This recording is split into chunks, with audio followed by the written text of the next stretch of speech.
Wow, guys. So wala pang 2 hours is fully redeemed na lahat ng tickets. 6 days, that's all it took. A 21-year-old Filipino girl stepped off center court at Wimbledon after losing in the round of 16, but not before becoming the first Filipina in history to reach that stage of a Grand Slam tournament. She won the second set against Jasmine Paolini. She couldn't hold the third. 4-6, 6-4, 3-6. That loss stung. It was real. It was recent. But something else was happening behind the scenes that nobody could have predicted, and it had nothing to do with tennis rankings or trophy counts or what happened on that grass court in London. Welcome to Baseline TV. If you're new here, hit that subscribe button, smash the like, and stick around because what we're about to break down is way bigger than just a tennis story. This is about a country, a moment, and one athlete who's about to find out exactly what she means to millions of people all at once. 2 days after Wimbledon, Alex Eala boarded a plane home. She landed at Ninoy Aquino International Airport Terminal 3, and when those doors opened, she didn't just walk into an arrivals hall. She walked into something that looked more like a stadium. The president of the Philippine Olympic Committee was there personally to greet her. Family, friends, hundreds of people turned out at an airport on a Sunday afternoon like she was a national hero returning from war, not a tennis player coming home with a second-round Grand Slam loss in her pocket. Now here's where it gets interesting. 3 days after that airport scene, Globe Telecom, the telecommunications company that signed Alex as an ambassador back when she was ranked outside the top 100, announced a fan meet at Glorietta Activity Center in Makati City. Free entry open to the public, registration at 4 o'clock, program at 6 o'clock. Simple, low-key, just a mall appearance, right, wrong, within less than 2 hours. People on Filipino tennis Twitter were saying the entire event had sold out. Tickets completely gone. But wait, there were no tickets being sold in the first place. Nothing was for sale. The event was completely free. So what does sold out in minutes actually mean when nothing is being purchased? It means something way deeper was happening beneath the surface, something that had been building for months before anyone outside the tennis world really understood it. Let's rewind to January. The Philippines just hosted its first ever WTA tournament at Rizal Memorial Tennis Center. This was historic on its own. A country that had been waiting generations for this moment finally got it. Alex Eala didn't just participate, she headlined the entire event. Fast forward to February and March, and she's in Dubai for the tennis championships. Every single one of her matches sold out, not metaphorically, physically. The stadiums were full, standing room only. Coco Gauff, an actual Grand Slam champion and one of the biggest American stars in the sport, played in the same tournament and said afterwards something that should have set off alarms everywhere. "I've played this tournament for many years, and to see the stadium full, it means a lot." She was talking about Alex's draw, not her own. That's not normal. That's not supposed to happen for a 21-year-old who was ranked outside the top 100 just 12 months earlier. Then came Indian Wells in March. Front office sports reporters literally watched several thousand fans stand outside in the cold, not sitting, standing, until almost midnight waiting for Alex's second-round match. Not a final, not a showcase match. A second-round tournament match in what's supposed to be an off-court evening.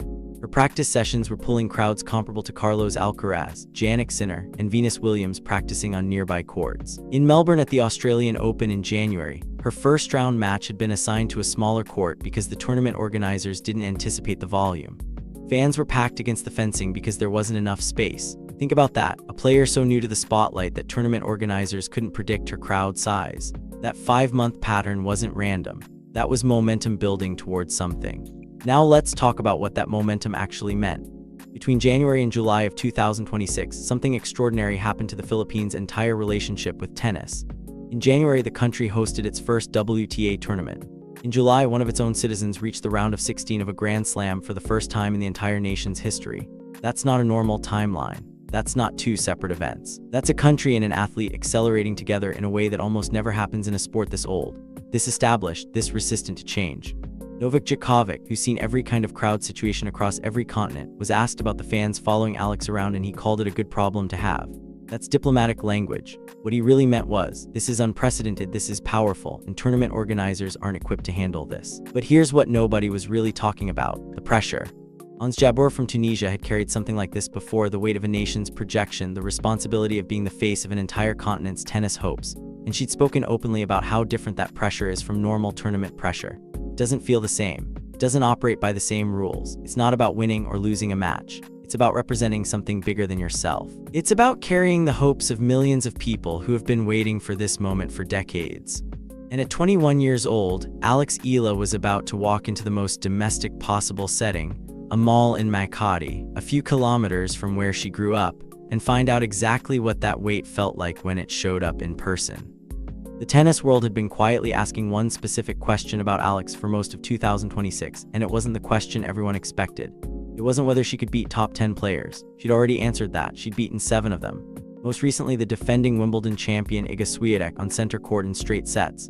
7-6 in the tiebreak that went to 11-9, then 6-2. That was just days before Wimbledon itself. So that question was done.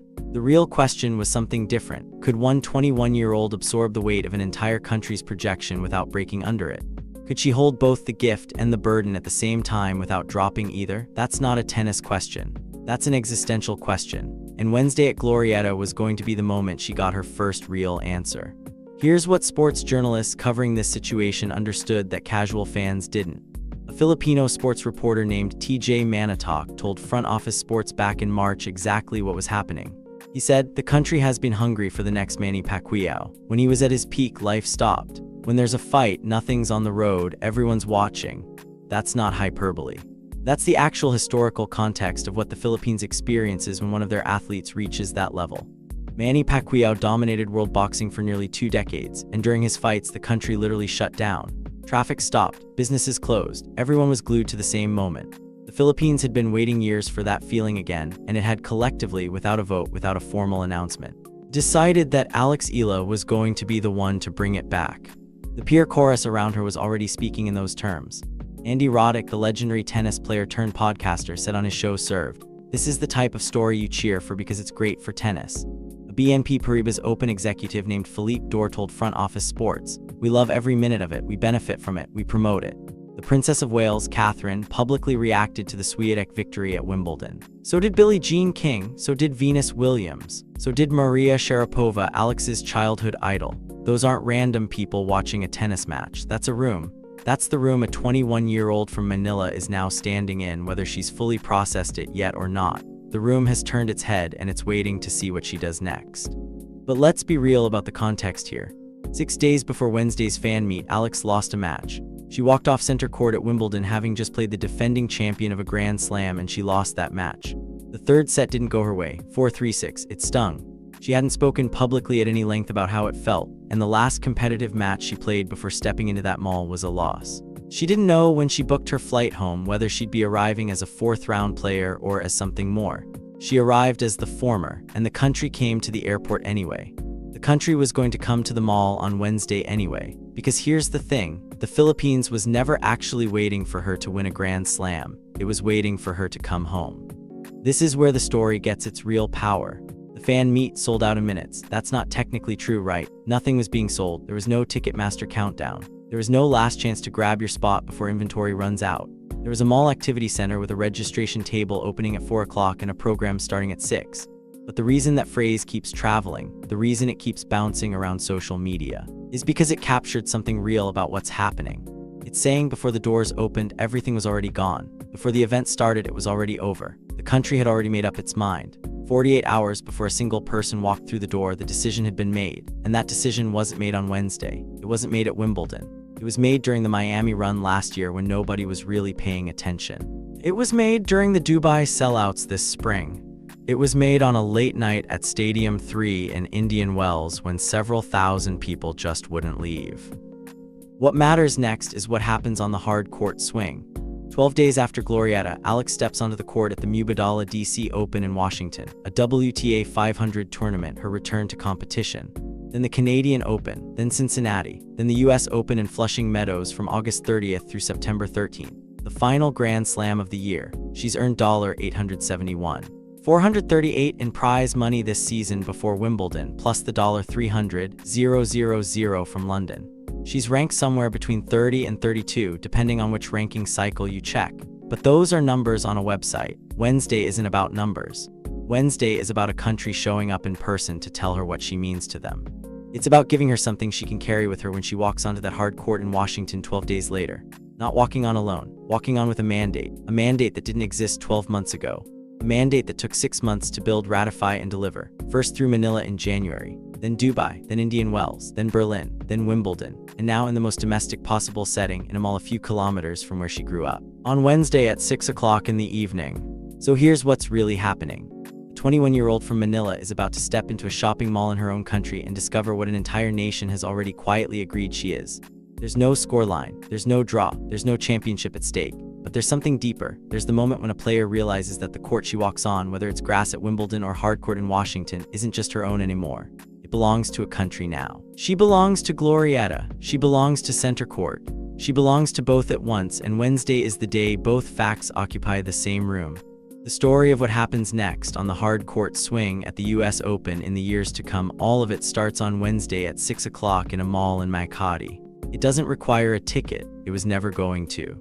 So if you want to watch what happens when a 21-year-old finds out she's the answer to a question an entire country has been asking for years, make sure you're subscribed because the next chapter is about to unfold and you don't want to miss it.